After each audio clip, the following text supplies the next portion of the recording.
A very good evening to you and welcome to NTA Nationwide. My name is Kene Ima Aborike.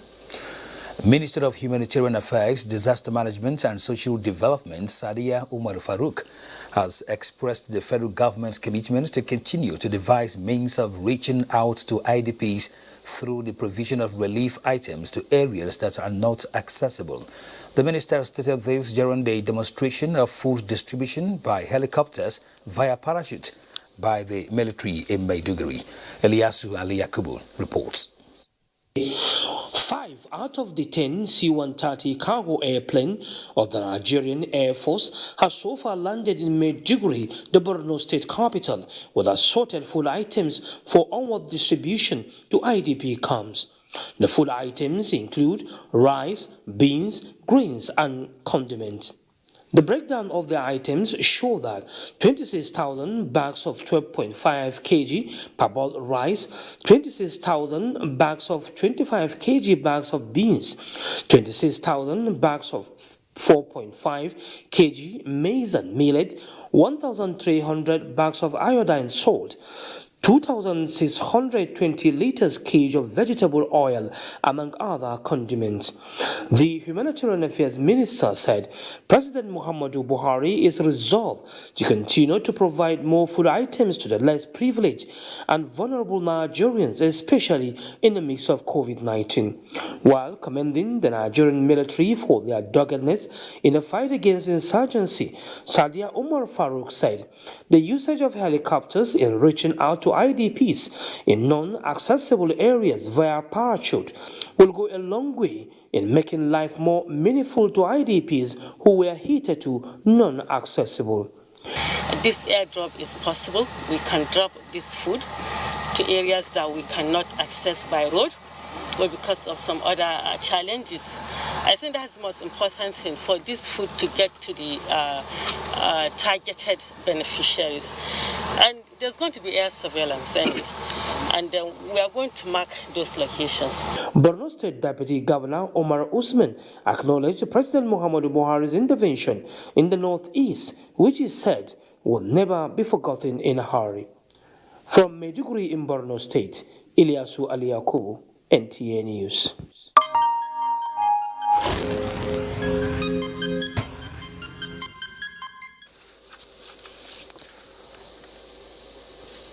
The Minister of Humanitarian Affairs, Disaster Management and Social Development, Sadia Umar Farouk, has handed over 118 trucks of food commodities to Bauchi State Government as COVID-19 palliative. Mahmoud Ibn Muhammad reports that the minister also commiserated with the government and people of Bauchi State on the recent flood incidents that affected 7 local government areas in the state. Continuation of the federal government's effort towards cushioning the effect of COVID-19 pandemic on Nigerian, the Minister of Humanitarian Affairs, Disaster Management and Social Development, Sadia Umar Farouk, handed over tons of maize, millet and sorghum for distribution to the vulnerable in Bauchi State. We all know that the outbreak of the pandemic has brought about changes and challenges to our normal ways of living.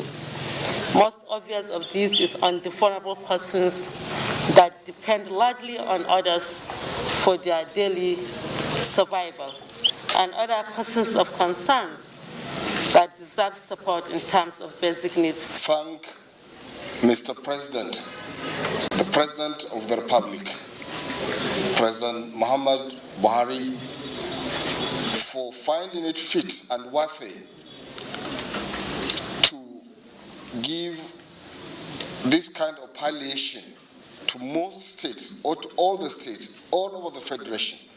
On the recent flood disaster that affected some local government areas in the state, The minister directed the National Emergency Management Agency to take stock of the damages caused by the flood. In Bauchi, Mahmoud Ibn Muhammad, NTA News.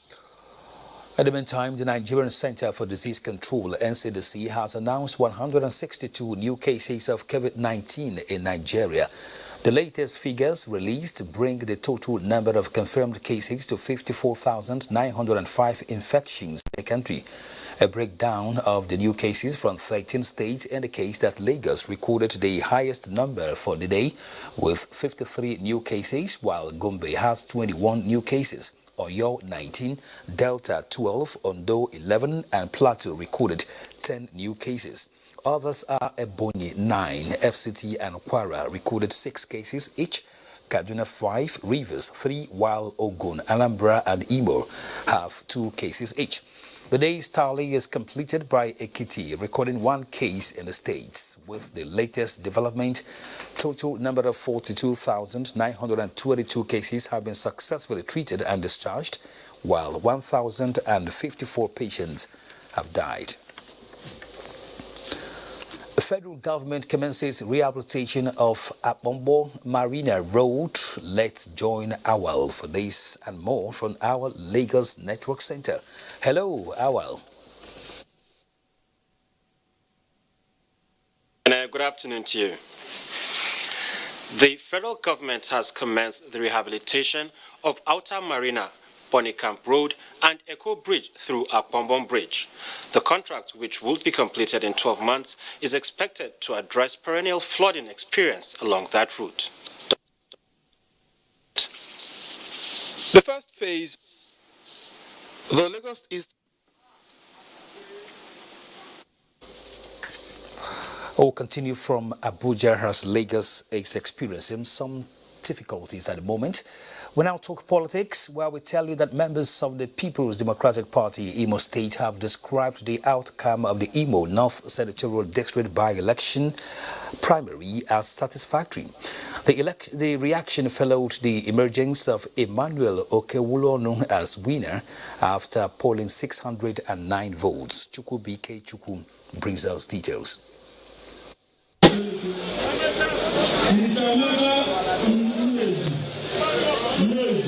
Accreditation and voting commenced at about 10 a.m. with delegates filing in lines to vote for aspirants of their choice. A total of 659 delegates were accredited and voted. Announcing the results of the election, chairman of the PDP election panel, Chuba Oranos, said Chief Emmanuel Okewulonu pulled a total of 609 votes to defeat his closest rival, Chief Patrick Ndubeze, who got 27 votes, while 23 votes were invalid. He commended aspirants and delegates for their peaceful conduct before, during, and after the primary election. I want to formally present to you the candidate of the People's Democratic Party.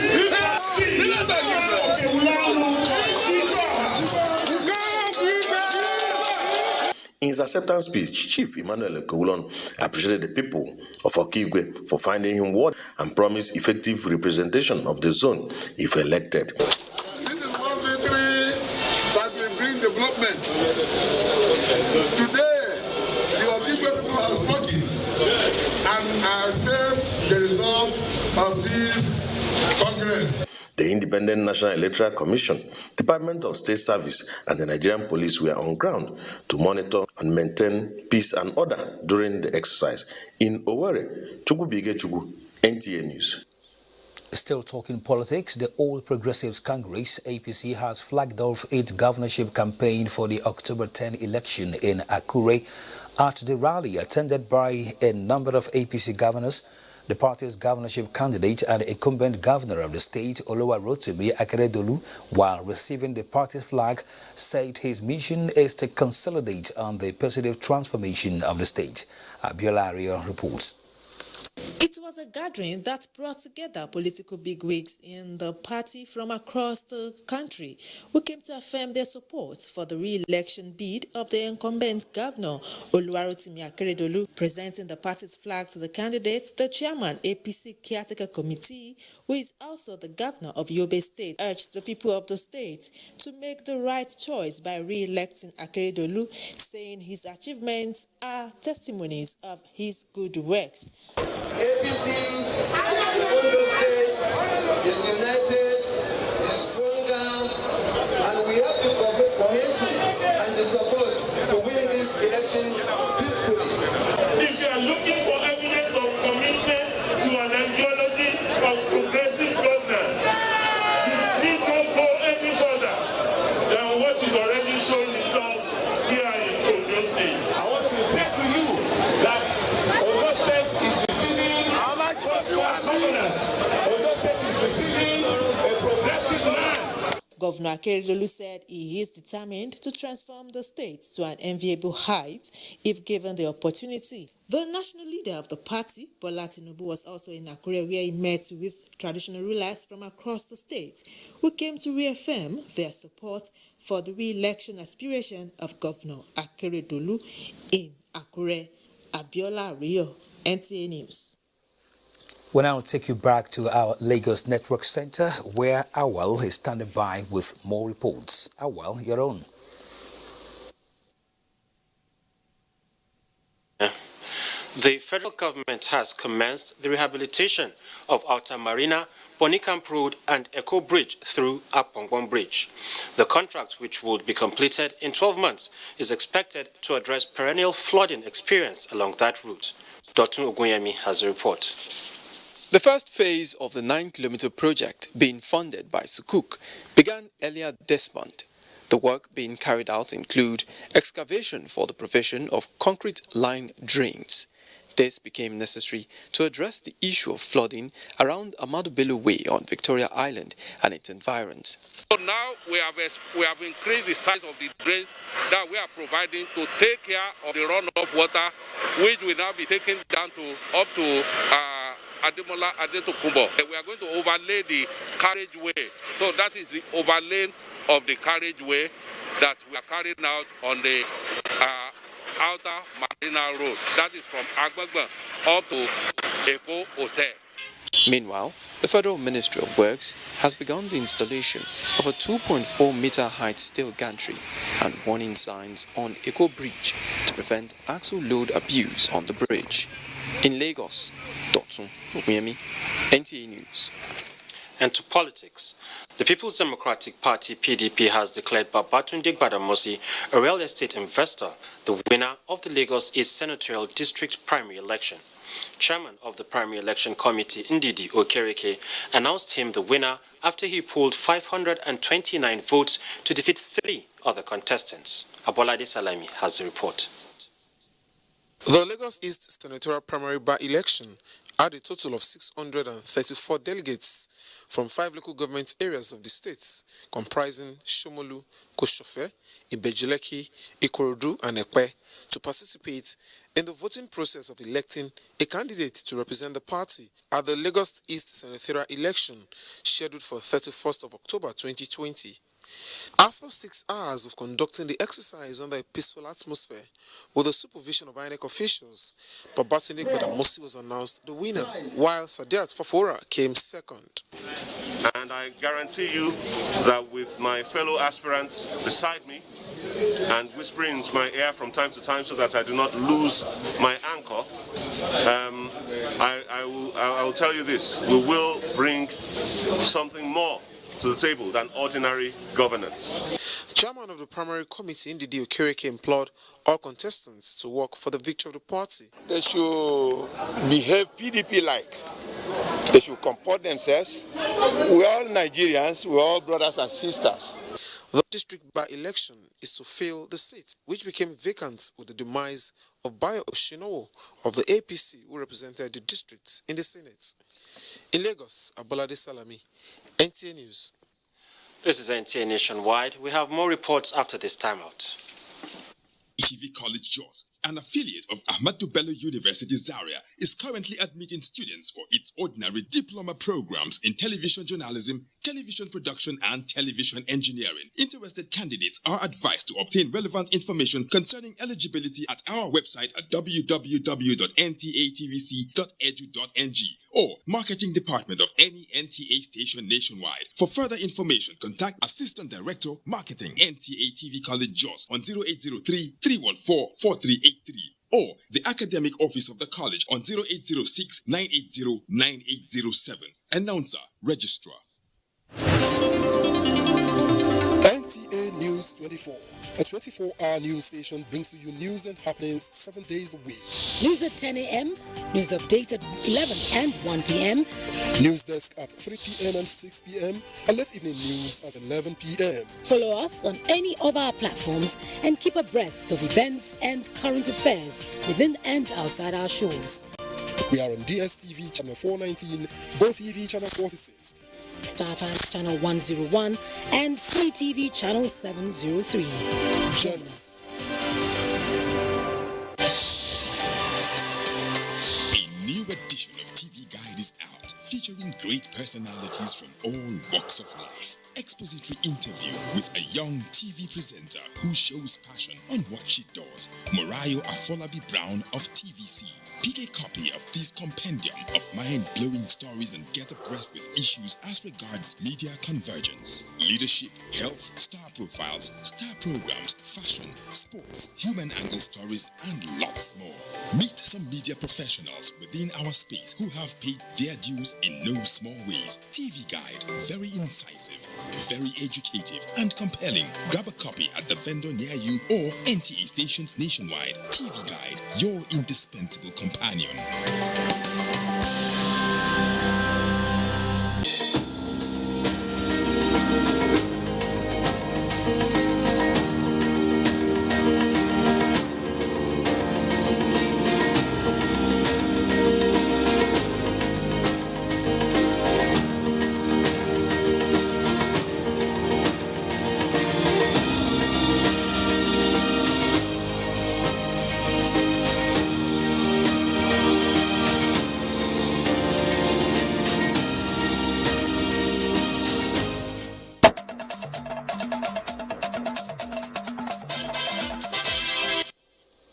Thank you for staying with us on Nationwide.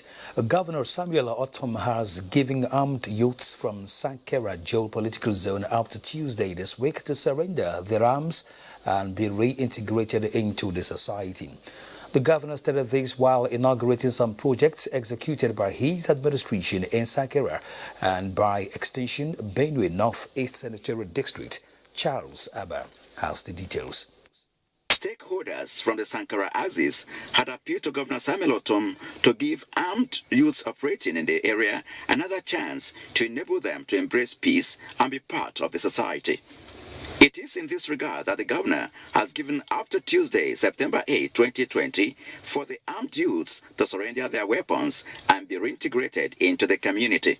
But let me warn that all those who will resist and not turn out to surrender their weapons and accept this last opportunity that we are granted, I want to assure them that the security forces in Benue State will come out against them in full force.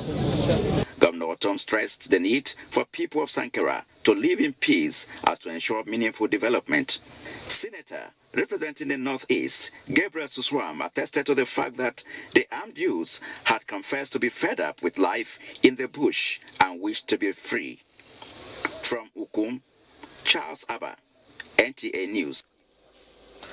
The national president of Jama'atu Izalatul Bida wa Ekamati Suna, Sheikh Abdullahi Balalau, has urged Muslim clerics to support the federal and Kaduna state government's efforts toward dousing tension in southern Kaduna by preaching peace and harmonious coexistence amongst various groups. This was when he led other members of the group to Governor Nasirul Ahmad El-Rufai in Kaduna. Muhammad Umar Ajingi reports. By the wave of violent conflicts in southern Kaduna, The leaders of faith have been extending support to both security agencies and governments with a view to dousing tension and profile lasting solution to the age-long crisis. Members of Izalatul Bid'ah, Iqamatus Sunnah, led by their leader Sheikh Abdullahi Balalo, are here on the same mission to make their own input. The group commended the effort of both the federal and the state government in calming the situation through deployment of more security assets and above all bringing together the aggrieved parties on the dialogue table for genuine reconciliation and sustainable peace in the affected areas. So we are here as an Islamic organization to support the peaceful coexistence of our people in Kaduna State. Without peace and harmony, you cannot even practice your religion. This is another visit that gives the state government hope that the violence will soon be history. Governor Nasru Ahmed El-Rufai says aside the heavy security presence in the affected areas, religious leaders can play a vital role in getting people to embrace peace. Where we present them with all the facts, all the information, for them to use the holy books to guide how they will preach to the congregation. And we are very grateful for that. We think it's key. This is why we are very pleased to receive the National President of Khan and all the top bishops, and then we inaugurated the House of Kaduna Family last week, and the Sultan of Sokoto also visited, all along the same line. It is expected that the message of peace will get down to the aggrieved parties for immediate restoration of normalcy to southern Kaduna. In Kaduna, I am Muhammad Umar Ajingi, NTA News. Riga Chikun Bridge has been on the news lately following repairs in failed portions. Salamatu is standing by in our Kaduna Network Center for updates on this and other stories from that axis. Thank you, Kene. Repairs on the damaged portion of Riga Chikun Bridge is in progress. Abdullahi Muhammad reports that observers are worried about another looming threat to alternative.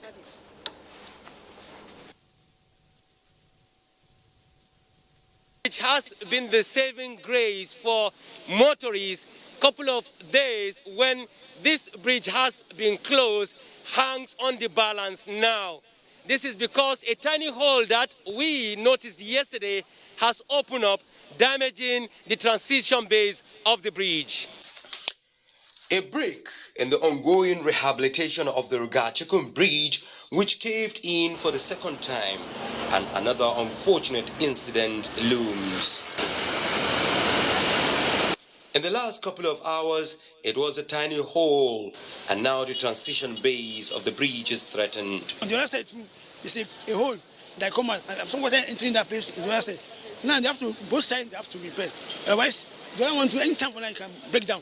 This bridge has been the only link to about 8 states across northern Nigeria.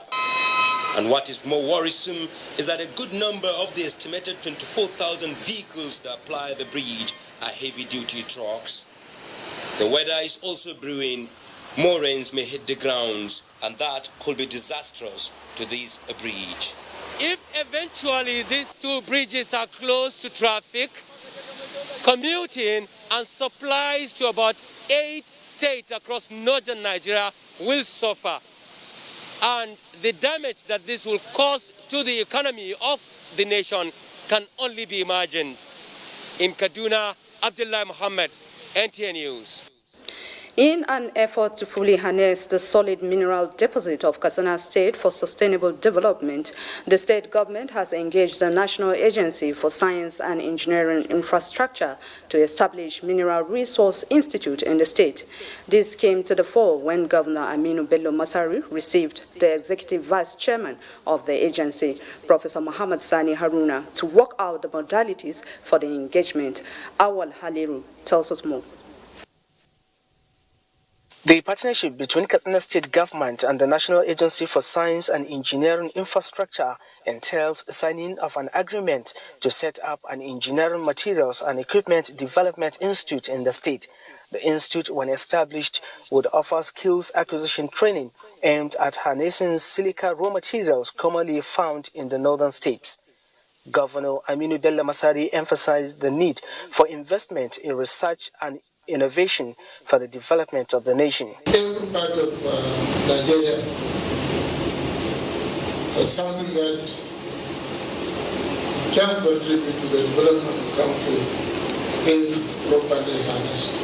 The Executive Vice Chairman of National Agency for Science and Engineering Infrastructure, Professor Mohammed San Haruna, said the agency would set up machinery towards exploration of silica materials in the state. Silica sand, and it's abundant in Katsina State. The invitation of His Excellency is how do we harness this to convert into useful materials for our consumption and for export. He further said the agency would also embark on solar cell research and development. Awal Halliru, NTA News.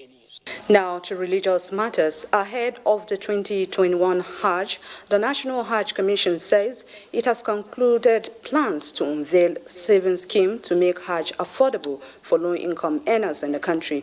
Chairman of the Commission, Zikrullah Kunle Hassan, stated this when he led a delegation of the Commission on a visit to the Emir of Dutse in Jigawa State, Alhaji Nuhu Muhammad Sanusi, at his palace. Ibrahim Sani has the details. A few years back, Nigeria was ranked fifth in the number of Hajj contingent to Saudi Arabia.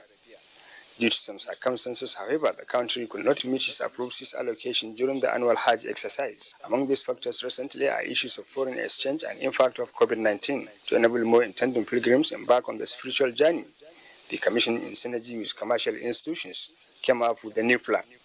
One, they will save. Two, they will get profit. And eventually, it will make it easier in the very near future. This is in addition to other strategies put in place to establish a Hajj training and skill institute in Nigeria to fast-track smooth Hajj operations. Emir of Dutse, Alhaji Nuhu Muhammad Sanusi, said the idea is realizable when the critical stakeholders work together towards making the scheme a reality. We hope that the scheme will encourage more people to plan for their Hajj. He commended the National Hajj Commission for establishing a permanent Hajj camp in the state and wishes the new chairman and his management team Allah's guidance and good health to effectively carry out their duty. In Dutse, Ibrahim Sani, NTA News. And that's our beat from Kaduna. Back to Kene in Abuja. Thank you, Salamatu. The need for government and all relevant stakeholders to tackle cases of rape and violence against women with the same commitment deployed in the fight against COVID-19 was the submission of participants at a one-day mega conference against rape organized in Garakun, Kokona local government area of Nasarawa State. Blessing Danfulani reports. Of rape and other sexually related violence against women, which became alarming, is worrisome to government, groups and individuals. Hence this conference. That we should know that rape is not our culture. Everybody is a potential victim of rape, which is the reason why we bring together all the scholars. National Assembly, we say no to rape in totality.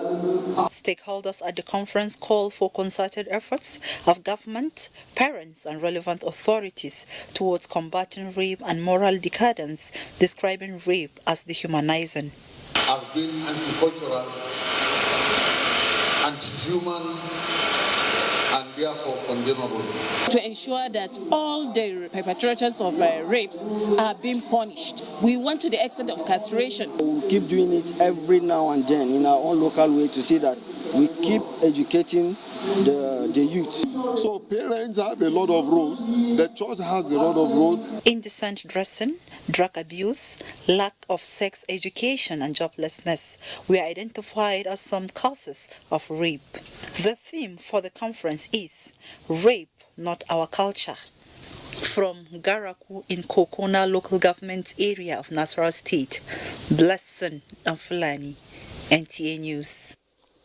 The new General Officer commanding 3 Division Jos assumes duty. Zimret is our guide on this and more from our Jos Network Center. Hello, Zimret. Hello, Kene. Thanks for joining us in Jos. Brigadier General Musa Madami has taken over as the Acting General Officer commanding 3 Division Nigerian Army, Jos. He took over from Major General Nuhu Angbazo, who has been redeployed to Abuja as Chief of Training and Operations Nigerian Army, Caleb Gochin, was at the Maxwell Kobe Cantonment, venue of the handing over. The handing over note to the new General Officer commanding 3 Division is to consolidate on the existing programs executed by the former GOC who served the division for about 2 years, and to further strengthen and solidify the security outfit of the division. Took over from my predecessor, a very smooth transition, and today I intend for it to be the same, with my successor. I want to thank the Chief of Army Staff, for the honor to have commanded this division. I know that you have left a very big shoe for me to fill. But I pray that the Almighty God will see us through and be able to measure up with what you have done so far. The new Chief of Training, Army Headquarters, Major General Nuhu and Baza, thereafter inaugurated a medical facility to further meet the health needs of officers and men of the 3 Division.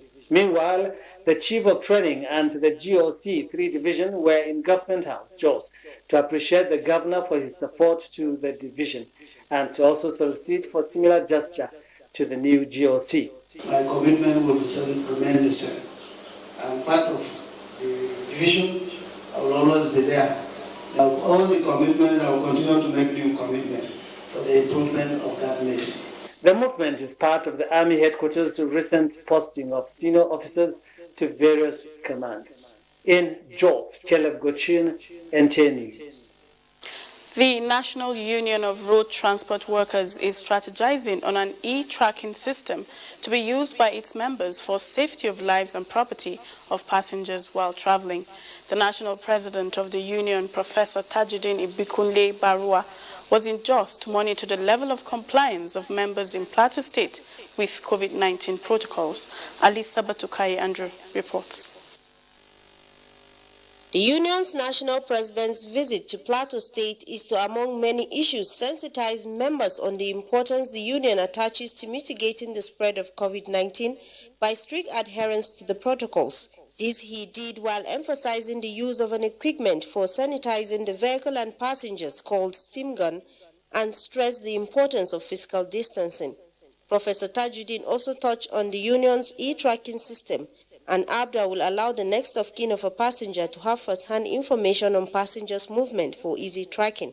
The issue of coronavirus, we cannot leave it only federal government, state government only, because we believe that as a national union member, we have a large member of the union across Nigeria, and we're very close to the grassroots. Based on that, we see it's very necessary for us to give our members a lecture how to handle or how to take care of their passenger, who's our customer. The Plateau State Chairman, NURTW, Yasha Mohammed, assured the president that the union will guard against flouting the COVID-19 protocol. In the past few days, Plateau State has been at the epicenter of the COVID-19 spread, which has been of concern to government and other key players in the fight against the spread. In Jos, Alisa Batukai Andrew, NTA News. Very available yet high in price is the status of the new yam as buyers in Jos, the Plateau State capital, decry the hike in price. The report. In a few hours, this market is expected to be flooded with trucks and vans from various states conveying yam, which sellers here say availability is not a problem. However, the worry for the sellers is the patronage, which has declined greatly in the past weeks. There is increase in the fuel, so the transporters need to balance the equation, you understand? So by balancing the equation, there should be increase also in the price of the yam. So that reduces the number of the customers surely coming to buy the yam in the market. So that's only different from when you compare this season with the previous season. Yam, which is a staple food in most families, is on a daily increase in price as some buyers compare the present price with that of their last purchase. The price is very high because this chuku yam, my way we supposed to, they are telling me now This for now. Now they carry the green 400, and before it's not like that. So last week I came here, I bought it 700, but now that I came, it's 2,000, 3,500. The food item, which is available in small, medium and large sizes, can now be bought at 70, 120 and 300 to 400 naira per one, respectively. That's it from Jos. Nationwide continues with Kene in Abuja. Thank you, Zinret. Governor Bala Muhammad of Bauchi State has promised to leave Bauchi State better than he met it. He gave the assurance at the flag-off ceremony for the construction of new township roads across Bauchi State. Mahamoud Ibn Muhammad reports that Governor Nyesom Wike of Rivers State performed the flag-off ceremony. The new township roads are 3.5 kilometers Mudalawal Market Road that stretches through Bakinkura, Gwangwangwang, Bakaro and Oferdumi to railway in Bauchi Metropolis. Others are two township roads in Bununu, the headquarters of Tafa Bulewo local government area with the length of 2.5 kilometers. The Sina in Shira local government also with 2.5 kilometers. And 1.65 kilometers in Sadi of Darazo local government area. The commitment of the government towards continuing intervention in the infrastructure provision at both urban and rural areas of the state. It's not how much money you have, but how you are able to manage with the little you have. And you are showing it. And for me, that's one of the reasons why I came. And it's done very well. Construction of these roads would serve to uplift the living conditions of the dwellers by making the towns easily accessible. Governor Wike paid homage on the Emir of Bauchi, Alhaji Rulwan Suleiman Adamu, at his palace. In Bauchi, Mahmoud Ibn Muhammad, NTA News. Students, community and political leaders have hailed Governor Samuel Atom for commissioning the reconstructed Central Primary School and the Rural Electrification Project in Katinala local government area of Benue State. The event marked the commissioning of primary schools and rural electrification projects executed by the Atom administration in Benue North East Senatorial District. Charles Abba reports. Of the reconstructed Central Primary School and the Ikiowe, Amafu, Bo, Ado, Baton rural electrification projects in Kasinala local government area of Benue State raised the curtain for the inspection and inauguration of projects executed by the Otoma administration. Before now, our school were very dirty, but now we're having new buildings, the roof, the window, and comfortable seats. That enable us to sit comfortable for teaching and learning to take place. His Excellency is not only commissioning project in Benue. He has done one thing that has put the lives of Benue people to a point of rest. Governor Samuel Otom, who re-emphasized his resolve to make primary education strongest, said 70,000 desks and chairs were procured and distributed to primary schools in the state last year, indicated that another 42,350 desks will soon follow. All over the state, we have these beautiful structures in all our primary schools, and over 200 boreholes are provided in our primary schools. We are going to do more. The governor noted that apart from the electricity project at Bo, he would construct the bridge across Luku stream and embark on the Kera Adikbo Utongo Bo rural market electrification project started by Chichinchan Bede. Relevant stakeholders who commended the governor for the works he has done said the impact of the projects would be felt for years. From Kasinala, Charles Abba, NTA News. Southeast Governors Forum Airport Rehabilitation Committee commends federal government over Akano Ibiam International Airport repairs. Let's join Chinyere on this and more from the Enugu Network Center. Thank you, Kene. Welcome to Enugu. The Southeast Governors Forum Committee for Rehabilitation of Akanu Ibiam International Airport, Enugu, has expressed satisfaction with the quality of completed works in the first phase of the airport rehabilitation project and the speed of progress in the Phase 2 auxiliary category of the projects, assuring that modalities for recommencement of both day and night commercial flight operations are being concluded by aviation stakeholders. The committee chairman stated this during an interactive session with journalists to throw more light on the scope, status of works, and major accomplishments at the airport. Jude Abugu now reports. Was to further clarify some issues pertaining to the airport's reopening the previous week, especially the criticism by some uninformed individuals that are ignorant of the nature, categories, and phases of projects being executed by the federal government at the Akanu Ibiam International Airport.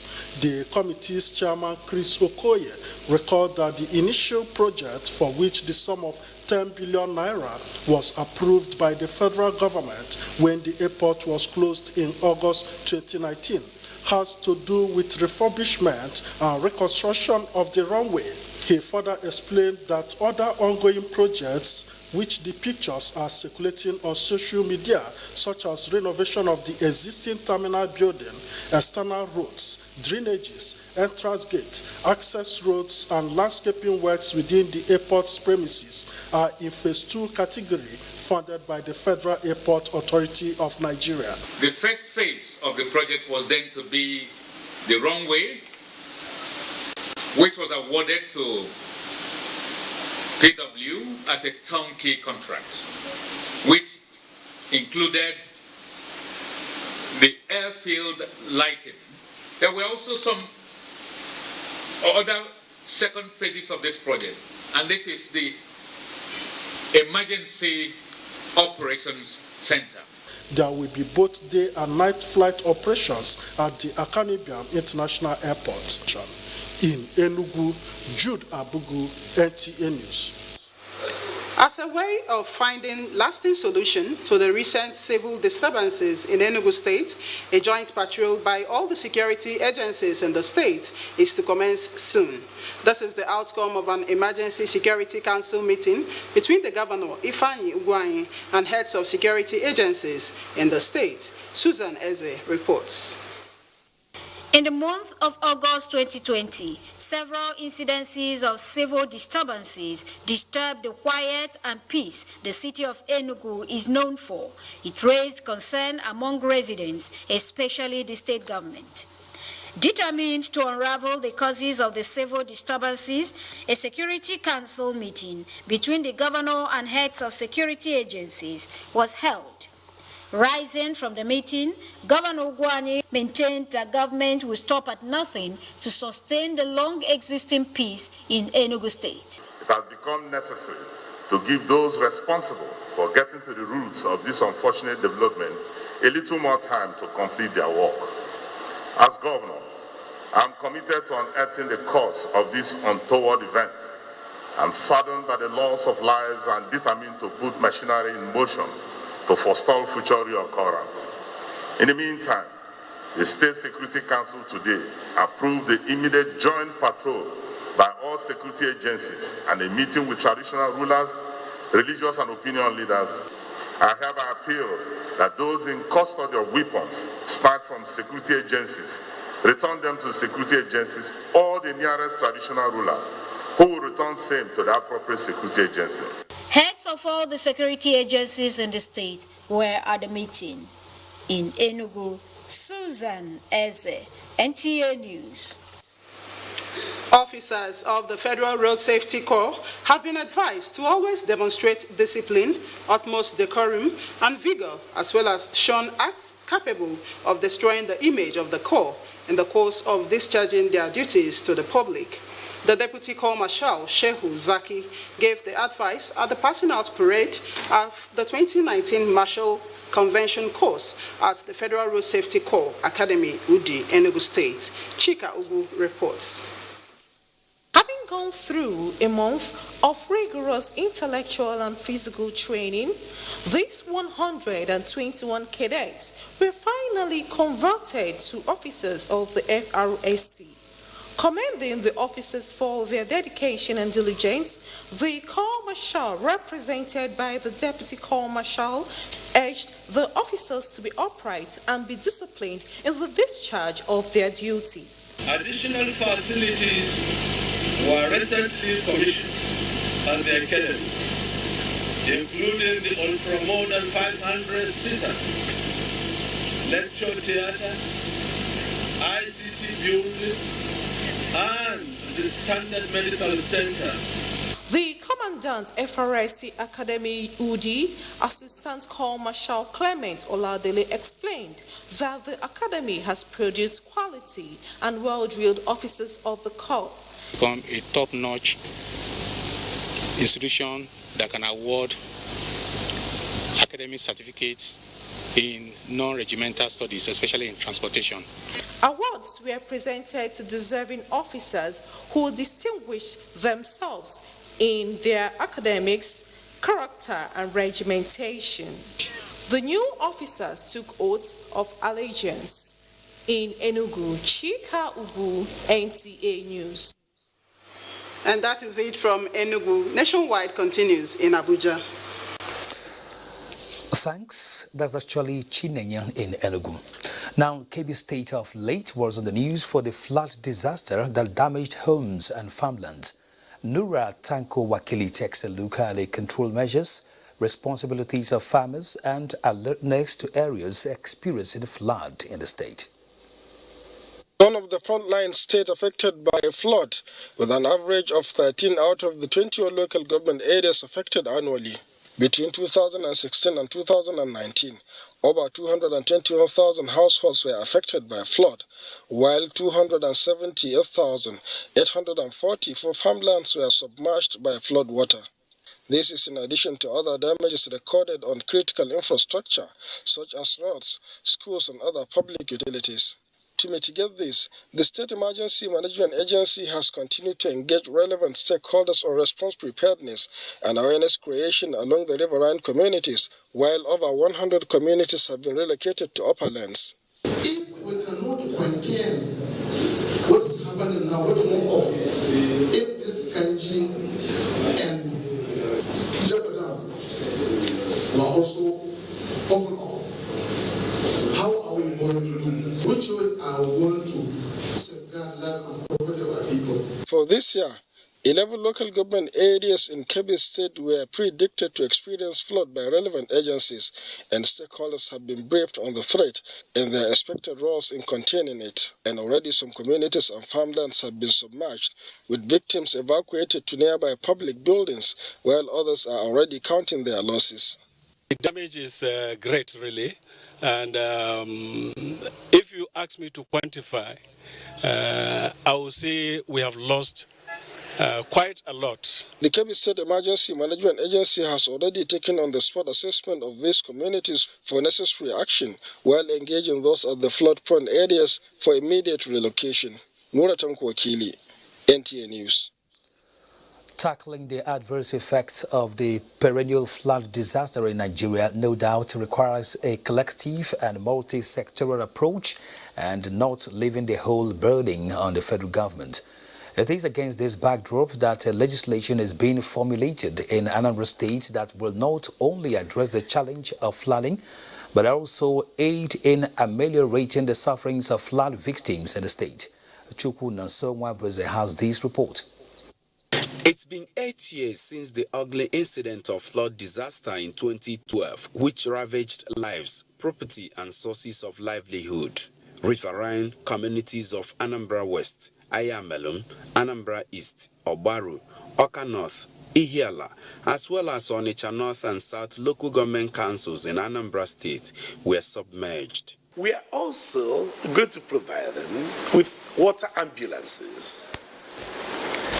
Of course, there'll be a lot of doctors, nurses, pharmacists, and community health workers to ensure that in good health. Since the beginning of July, once the alarm started going off, we had to build the anti-flooding campaign, anti-flooding content into our general campaign. It has been every year ceremony to our people, so we are all ready. Those camps we have at Anambra East, Onitsha, we are ready. If the flood come to worst, we'll move our people there. While measures being put in place by the state government are on the interim, the legislature is working on a legislation that seeks to profile a long-term solution to the menace through the establishment of Riverine Areas Development Commission, Riverdec. And the impact of that flood of 2012 still hits our people till date.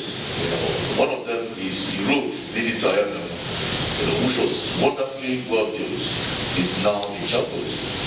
With funding expected to be the biggest issue in tackling this year's flooding due to the adverse effects of the coronavirus pandemic on the economy, people of these communities are, however, making a case for proper monitoring of how the funds, no matter how little, are being utilized.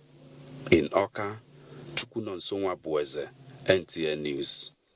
The early predictions of an impending flood disaster across the country, including Makurdi Nimet, has generated apprehension in some quarters, but authorities in Makurdi say there is no cause for alarm yet, as the current water level at the banks of the river Benue is still low.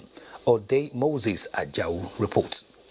It is one among several other states in the country that had suffered severe consequences of flood disasters in the past. For instance, the 2012 flood credited to the release of water from the Lagdo Dam by the Cameroonian authorities and the 2017 flood caused by the overflow of River Benue led to the loss of lives and properties.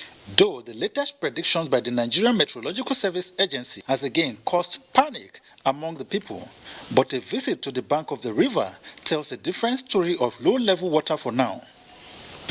With the current reading of 9.15 meters of the River Benue as against the 12.98 meters recorded in 2012, experts say there's no cause for alarm. But as of this time last year, the water level is higher because the highest water level we have in this August was, I think, 9.02. Whereby when compared to last year, in August, we were having by that time we were having 9.908.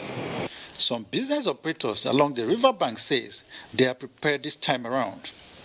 That we're only using the manual boats, so the volume of dredging that was not much. There's nothing we can do. The only thing they say, we're keeping watching.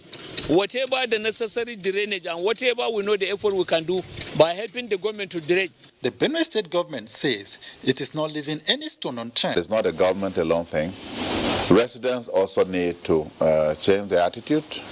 The practices where they dump garbage and waste in the gutters. Experts have called for collaborative effort by critical stakeholders to mitigate its effects.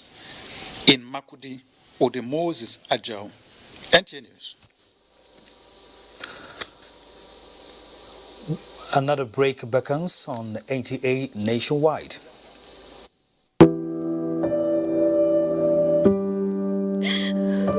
She cries. She cries in anguish and in pain. She bears the scourge of her grief. She toils in vain for justice and succumbs to silence. He gloats over his malady. Like a beast, he pounces with no remorse. Her cry means nothing. Her pain feeds her shame. Like an orphan, she's left to grieve in solitude.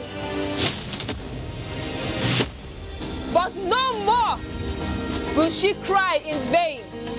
Her adversaries will henceforth bear the brunt of their cruelty. Rape is evil. Rape is a plague, a pandemic of monumental consequences. We must unite and kick it out of our society. Connect with NTA and stand against rape and rapists. This message is brought to you by the Nigerian Television Authority, NTA. ICPC and NTA say you can help Nigeria to flatten the curve on COVID-19, just as you can help flatten the curve on corruption.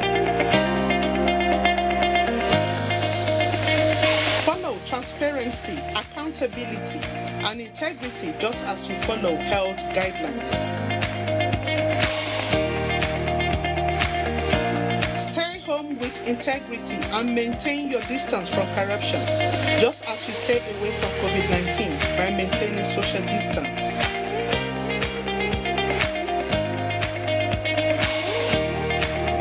Report every act of corruption to ICPC, just as you report COVID-19 to NCDC.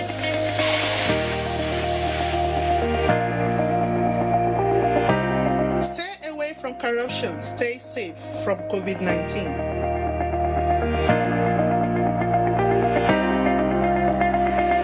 Report any act of corruption to ICPC on toll-free number 0800-2255-4272. This message is brought to you by ICPC and NTA. You can follow us on all our social media platforms: Facebook at NTA Network News, Instagram at NTA Network, Twitter at NTA News Now, YouTube at NTA News Online. Or visit www.nta.ng. For live streaming, visit www.nta.ng/live. Now, you can stay updated on the go, be it on your TV, iPhone, laptop, or iPad, or download the NTA mobile application from your Play Store or App Store. NTA, you can beat the rich.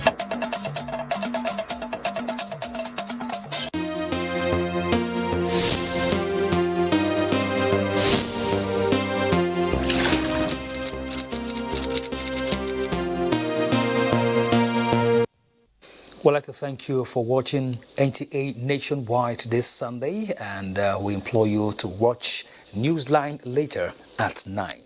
My name is Nigerian. Bye for now.